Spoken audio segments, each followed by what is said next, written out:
কিছুদিন আগেই দিল্লিতে বিজেপি বিশাল ব্যবধানে ঐতিহাসিক জয় পেল। আর সেই জয়ের রেশ মিটতে না মিটতেই আরো একটি রাজ্য, সেখানেও কিন্তু বিশাল ব্যবধানে গেরুয়া শিবিররা জিতল।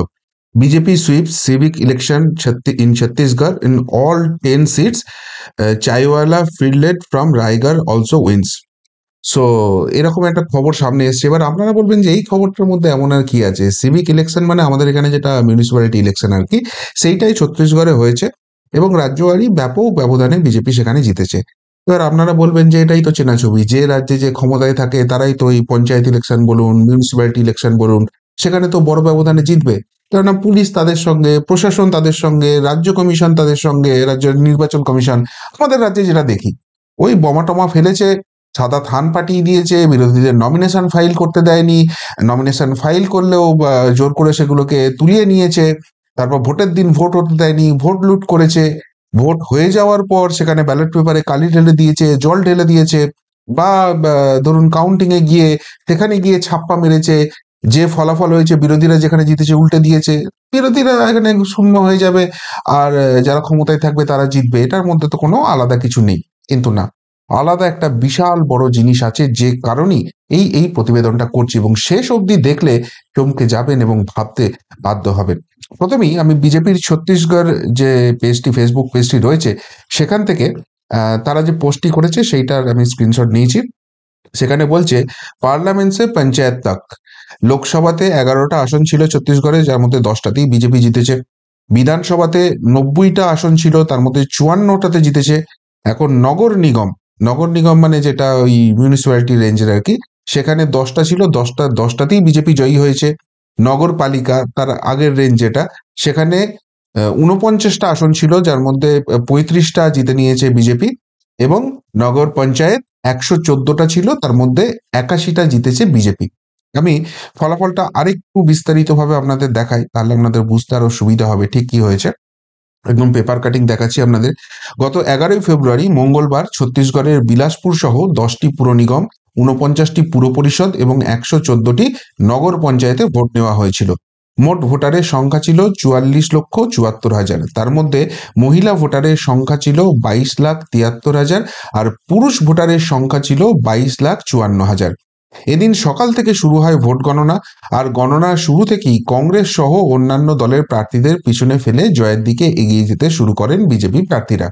রাজ্য নির্বাচন কমিশনের তরফে জানানো হয়েছে, বিলাসপুর সহ 10টি পুর নিগমের মেয়র পদেই জয়ী হয়েছেন বিজেপি প্রার্থীরা। কংগ্রেস এবং আপকে শূন্য হাতে ফিরতে হয়েছে। 49টি পুরসভার মধ্যে 35টি গিয়েছে পদ্ম শিবিরের দখলে, আর মাত্র 8টিতে জিতেছে কংগ্রেস। অরবিন্দ কেজরিওয়ালের আম আদমি জিতেছে 1টিতে, 5টি দখল করেছে নির্দলেরা। 114টি নগর পঞ্চায়েতের মধ্যে বিজেপি জয়ী হয়েছে 81টিতে। রাজ্যের বিরোধী দল কংগ্রেস জয়ী হয়েছে 22টিতে, মায়াবতীর বহুজন সমাজপাতি 1টি এবং অন্যান্যরা 10টিতে জয়ী হয়েছে। পুরভোটে সাধারণ মানুষ বিজেপির উপর ভরসা রাখায় ধন্যবাদ জানিয়েছেন রাজ্যের মুখ্যমন্ত্রী বিষ্ণুদেব সহায়। ঠিক এই জায়গাটাই আমি হাইলাইট করতে চাইছিলাম, যে দেখুন এখানে ফলাফল ঘোষণা হয়েছে, বিজেপি ক্ষমতায় আছে এবং বিজেপি এগিয়ে গেছে, গণনা শুরু থেকেই তারা করেছে, এবং 10টি মেয়র পদেই তারা জয়ী হয়েছে। কিন্তু 49টা পুরসভার মধ্যে 35টা গিয়েছে পদ্ম শিবিরের দখলে, মানে 14টা তারা দখল করতে পারেনি। তাহলে কি ওখানে বোমাগুলি চালাতে পারেনি বিজেপি? না, এখানেই হচ্ছে বিরোধীদের জায়গা দেওয়া, গণতান্ত্রিক পদ্ধতিতে ভোট করা। ভাই, এই যে পুরো ভোট হয়, এই যে পঞ্চায়েত ভোট হয়, এটা হচ্ছে অ্যাকচুয়ালি টেস্টিং, যে জনগণ আমার সঙ্গে আছে কি নেই। আমি যদি সঠিক কাজ করে থাকি, আমি বিধানসভা লোকসভায় আমার দলকে জিতিয়েছে, আমি যদি সঠিকভাবে সেখানে পরিষেবা দিয়ে থাকি, এইগুলো মানুষের ভোটেই জিতবো। আর যদি মানুষ এখানে আমাদের থেকে মুখ ফিরিয়ে নেয়, আমাদেরকে হারিয়ে দেয়, তার মানে ইকুয়েশনটা খুব সহজ, আমাদের কোথাও একটা গাফিলতি হচ্ছে, আমাদের সেখানে রেকটিফাই করতে হবে। তবেই কিন্তু পরবর্তী বিধানসভা বা লোকসভা নির্বাচনে মানুষ আমাদের ভোট দেবে। গণতন্ত্রের উপর আস্থা রাখলে তবেই কিন্তু এইভাবে স্বচ্ছভাবে ভোট করা যায়। আর আমাদের রাজ্যে এর চিত্রটা তো ঠিক উল্টোটা হয়, যে ভাই যা আছে সব লুটে পুটে শেষ করে নাও, সমস্ত আসন আমার চাই। খোদ মুখ্যমন্ত্রী নবান্নে বসে বলে যে বিরোধীদের বিরোধী শূন্য করতে হবে, বিরোধীরা জেতার পরই আমার সঙ্গে কন্ট্যাক্ট করছে। এবং আমরা দেখেছি, ওই ভুল করে এত চুরি চামারি, বোমাবাজি, গুলিবাজি সমস্ত কিছু হওয়ার পরও দু একটা যদি ভুল করে ছোটখাটোও চলে যায় বিরোধীদের দখলে, সেইটাকে নেওয়ার জন্য কি হয়, ওই পুরুলিয়াতে ঝালদাতে কি হচ্ছে দেখছে মানুষ। কিন্তু এখানে দেখুন, মানুষের ভোটে 10টা পুর নিগমের মেয়র পদেই জিতেছে, কিন্তু যখন পুরসভার ভোট হয়েছে তার মধ্যে 35টা জিততে পেরেছে, 14টা জিততে পারেনি। এবং সেখানে আমি না তাও বুঝে নিলাম যে ছত্তিশগড়, সেখানে সরাসরি লড়াইটা হয় বিজেপি বনাম কংগ্রেস। কংগ্রেস বেশ কিছু আসন পাবে, কিন্তু আম আদমি পার্টি, এই আম আদমি পার্টির সঙ্গে তো বিজেপির প্রচন্ড টাসেল ছিল, যেটা আমরা দিল্লি ইলেকশনে দেখলাম, তাদেরকে সদ্য হারিয়েছে এবং হারার পর তারা ডিমোরালাইজড হয়ে যাবে, তারা কোথাও আর প্রার্থী দেওয়ারই জায়গা থাকবে না। বিজেপি পারলে মেরে ধুনে দিতে পারে, কিন্তু না, তারাও কিন্তু একটা পুরসভা জিতেছে, তাদেরকেও সেখানে প্রার্থী দিতে দেওয়া হয়েছে, ভোট করতে দেওয়া হয়েছে, ভোটটা গণনা হয়েছে। এমনকি নির্দল নির্দল প্রার্থী যারা রয়েছে, আমাদের এখান থেকে কেউ নির্দল জিতছে ভাবা যায়? এবার আপনাদের মনে হতে পারে যে ঠিক আছে, এগুলো জিতে গেছে, কিন্তু এ তো মুখের কথা। আমি গুগলে গিয়ে সার্চ করলাম আজকে যে violence in Chhattisgarh civic election 2025, এই 2025-এ তো সিভিক ইলেকশন হলো, সেখানে এদের কি কি ধরনের ভায়োলেন্স হয়েছে, ছত্তিশগড়ের চিত্রটা ঠিক কি ছিল। দেখুন, প্রথম খবরটা করেছে ETV Bharat. CRPF jawan injured IED blast in Chhattisgarh Dantewada on urban body election day, 4 দিনের আগের খবর। একজন সিআরপিএফ জওয়ান আইইডি ব্লাস্ট হয়েছে ছত্তিশগড়ের দান্তেওয়ারা, যেটা হচ্ছে নকশাল প্রধান এলাকা। সেই নকশালরা সবসময় তো নাশকতামূলক কাজ করতে চায়, তাদের দেওয়া তারা পুঁতে রেখে দিয়েছিল, সেই আইইডি ব্লাস্ট হয়েছে, তাতে একজন সিআরপিএফ জওয়ান ইনজিওর্ড হয়েছে।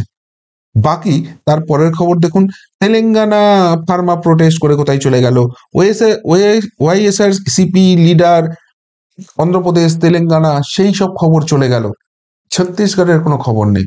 অর্থাৎ ছত্তিশগড়ে যদি ভায়োলেন্সটা হতো, এই বম পড়তো, এই গুলি চলতো, এই ব্যালট বক্স লুট হতো, যেটা আমাদের এখানকার একদম চেনা চিত্র। কতগুলো লাশ পড়ে যেদিন থেকে আমাদের ভোট ঘোষণা হয় আর কাউন্টিং হওয়া অবধি। ভোটের আগের হিংসা আর ভোট পরবর্তী হিংসা সেটা তো আলাদা চ্যাপ্টার, ছেড়ে দিন। ভোটের সময়টুকুতে কতগুলো লাশ পড়ে, এবং সেই লাশগুলো বিরোধী দলেরও যেমন পড়ে, সেরকম শাসক দলেরও পড়ে। এবং শাসক দলের যে লাশগুলো পড়ে সেগুলো কিন্তু বিরোধীরা ফেলে দিয়েছে এমন নয়, নিজেদের মধ্যে মারামারি, কে কত বেশি উন্নয়ন করবে, মানে নিজের পকেটের উন্নয়ন করবে, সেই নিয়ে মারামারি, বোমা গুলি সবকিছু চলছে, পুলিশ চোখ বুজে বসে আছে। আর এখানে সিআরপিএফ জওয়ান ইনজিওর্ড হয়েছে, তাও কি মাওবাদীদের রাখা আইডিতে, আর কিচ্ছু হয়নি। আর এরপরে যেটা আমি সার্চ করেছিলাম সেটা হচ্ছে violence in West Bengal municipality election. স্থানীয় পেপার বাংলা এগুলো তো ছেড়ে দিন, কোন কোন কাগজ কভার করেছে দেখুন, আল জাজিরা, ফ্রন্টলাইন, মানে সব বিদেশি এবং ন্যাশনাল লেভেলের যারা রয়েছে তারা এগুলো কভার করেছে। At least 11 kill in local polls in West Bengal, violence and victory, a brief history of poll violence and vote rigging in West Bengal, West Bengal opposition parties allege election manipulation in municipal election. মানে শুধু পশ্চিমবঙ্গের হিংসা হিংসা হিংসা হিংসা হিংসা। আর ছত্তিশগড় নিয়ে যখন জিজ্ঞেস করলাম, ছত্তিশগড়ে একটা আইডি ব্লাস্ট, আর বাকি সব চলে গেল তেলেঙ্গানা, ওয়াইএসআর এসিপি, এইসব খবর দিচ্ছে। তেলেঙ্গানা, এই ছত্তিশগড় নিয়ে কোনো খবরই নেই, কোনো ভায়োলেন্সের কোনো খবরই নেই। তাহলে বিনা ভায়োলেন্সেও এটা জেতা যায়, গণতান্ত্রিক জায়গায় রাখা যায়। এবার এইখানেই একটা কথা দেখুন, যখন এই ভোট হিংসা হয়, কেউ কাউকে মারছে, কেউ কাউকে মারছে, এবং সেই জন্য কেউ মরছে, কেউ আহত হচ্ছে, কারোর পা উড়ে যাচ্ছে, বোমা গুলি এইসব চলছে, চারিদিকে তখন বাজি কারখানা, অবৈধ বাজি কারখানা, বোমা ব্লাস্ট হচ্ছে, বাড়ির চাল উঠে যাচ্ছে, এই খবর আমরা দেখছি। কিন্তু একটা কথা ভাবুন, যারা এই মারপিটটা করছে, যারা এই গুলি বন্দুকটা চালাচ্ছে, তাদের প্রাণ যাচ্ছে, তারা হয় কারোর প্রাণ নিচ্ছে, নয় তাদের নিজেরাই বোমা ফাটিয়ে মরছে, তাদের পরিবারটা কিন্তু সবকিছু হারাচ্ছে। আর এই বোমা গুলির জন্য যারা চালাতে বলছে তারা জিতে জনপ্রতিনিধি হচ্ছে, তারপর নিজের পকেটের উন্নয়ন করছে, আপনার পরিবার কিন্তু একজনকে হারাচ্ছে। এই বোধটা কবে আসবে আমাদের মধ্যে, যে এই নেতা নেত্রীরা, এই রাজনৈতিক নেতা নেত্রীরা, এরা নিজেরা কোনো কাজ করে না, যদি কাজ করতো তাহলে গণতান্ত্রিক পদ্ধতিতে আস্থা রাখতো, যেরকম করে ছত্তিশগড়ের মানুষ, ছত্তিশগড়ের রাজনৈতিক দলগুলো আস্থা রেখেছে, তাদের ভোট লুট করতে হতো না, তারা এমনিই মানুষের সমর্থনে জিততো। কিন্তু না, তারা কাজটা করেনি, নিজেদের পকেটের উন্নয়নটা করেছে। আর সেই জন্য তারা জানে যে সঠিকভাবে ভোট হলে ভোটটা তারা হেরে যাবে, মানুষ ওই ব্যালট বক্সে জবাব দেবে, ইভিএম এ জবাব দেবে, আর সেই জন্য তারা ভোট লুটের জন্য ব্যবহার করছে। কিন্তু ব্যবহার করতে গেলে যারা ধরা পড়ছে, যারা মার খাচ্ছে, যারা মরছে, তারা কিন্তু সাধারণ মানুষ বা তারা রাজনৈতিক কর্মী। সেই সবের ফায়দা নিয়ে যারা জিতছে, তারা কিন্তু জেতার পর এদের দিকে ফিরেও তাকাচ্ছে না। এই জেতার পর সেখানে মজা নেই, ঠাট্টা নেই, তামাশা নেই। বিজেপির তরফ থেকে এই কার্টুন প্রকাশ করা হয়েছে, তাদের অফিসিয়াল পেজে করা হয়েছে যে বিজেপির এরকম জয় জয়কার হয়েছে আর অন্যান্য বিরোধী দল যাদেরকে ছিল এরকম ডান্ডা পেটা করে মানুষ দাঁড়িয়েছে, এরকম প্রকাশ করেছে। দেখুন হাস্যরস রয়েছে সেখানে নির্বাচনের মাঝখানে। বা এখানে একটা করছে যে কাংগ্রেস নে হামে হারা দিয়া, মানে যেটা আমি দেখে কার্টুনটা দেখে বুঝলাম যে বিজেপি হাসছে আর ওদিক থেকে দুজন কংগ্রেসের কেউ হাসছেন আর আম আদমি পার্টির লোকেরা কাঁদছে যে আমরা তো এখানে ভালো ফলাফল করতাম, কংগ্রেস আমাদের ভোট খেতে হারিয়ে দিয়েছে। মানে ওই দিল্লিতে যে কথাটা বলেছিল, ছত্তিশগড়েও যেহেতু কংগ্রেস আছে আম আদমি পার্টি আছে, একটা ওই মজার ওখানে একটা পোস্ট করেছে, একটা কার্টুন এঁকে সেই জিনিসটা করেছে। কই হিংসা তো হয়নি, রাজনৈতিক হিংসা, ভোট পরবর্তী হিংসা, সেখানে ন্যাশনাল হিউম্যান রাইটস কমিশন ঢুকছে, সেখানকার হাইকোর্টকে ইন্টারফেয়ার করতে হচ্ছে, বলা হচ্ছে এখানে শাসকের আইন চলছে, আইনের শাসন চলছে না, এসব কিছু বলতে হচ্ছে না, তারপরও কিন্তু জিতছে। এই যে বারবার বলি না, এই রাজ্যে পরিবর্তনটা ঘটাতে হবে।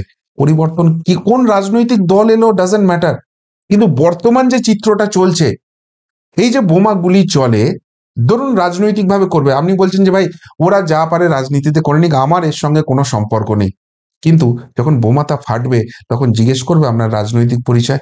আপনি সাধারণ মানুষ পাশে দাঁড়িয়ে আছেন বা বাড়ির মধ্যে আছেন, আপনি নিশ্চিত আপনি সুরক্ষিত থাকবেন?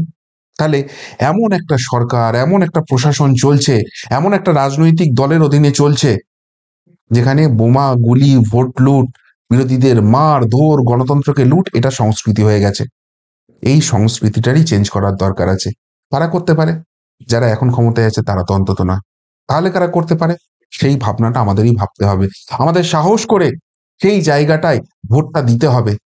যদি পরিবর্তন আমরা না করতে পারি, আমরা না চাই, তাহলে আমাদের পরিবর্তন কিছুতেই হওয়া সম্ভব নয়।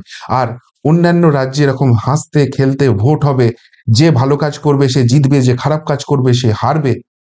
আর আমাদের রাজ্যে শুধুমাত্র এরকম লুটপাটের ভোট হবে। আর লুটপাটের ভোট হলে এত কষ্ট করে জিতেছে যখন, আলটিমেটলি লুটপাট তারা করে যাবে। আমাদের ঘরের শিক্ষিত ছেলে মেয়েরা, বেকার ছেলে মেয়েরা রাস্তায় বসে কাঁদবে, তাদের ভবিষ্যৎ অন্ধকার হয়ে যাবে। আর কোটি কোটি টাকা পাহাড় চূড়া নেতা মন্ত্রীর প্রেমিকার খাটের তলা থেকে পাওয়া যাবে। ভাবুন ভাবুন, ভাবা প্র্যাকটিস করুন। এই কারণেই এই খবরটা সামনে নিয়ে এলাম। কি বলবেন? ছত্তিশগড়ের এই পুরো ভোটের চিত্র আপনাদের দেখালাম, আর এটা কলকাতা বা পশ্চিমবঙ্গের পুরো ভোট হলে কি চিত্র দেখতেন? উত্তরটা অবশ্যই কমেন্ট বক্সে কমেন্ট করে জানাবেন। এখনকার মতো এখানেই শেষ করলাম, ফেরত আসছি নতুন প্রতিবেদন নিয়ে খুব তাড়াতাড়ি। ভালো থাকবেন, সাথে থাকবেন, পাশে থাকবেন। নমস্কার।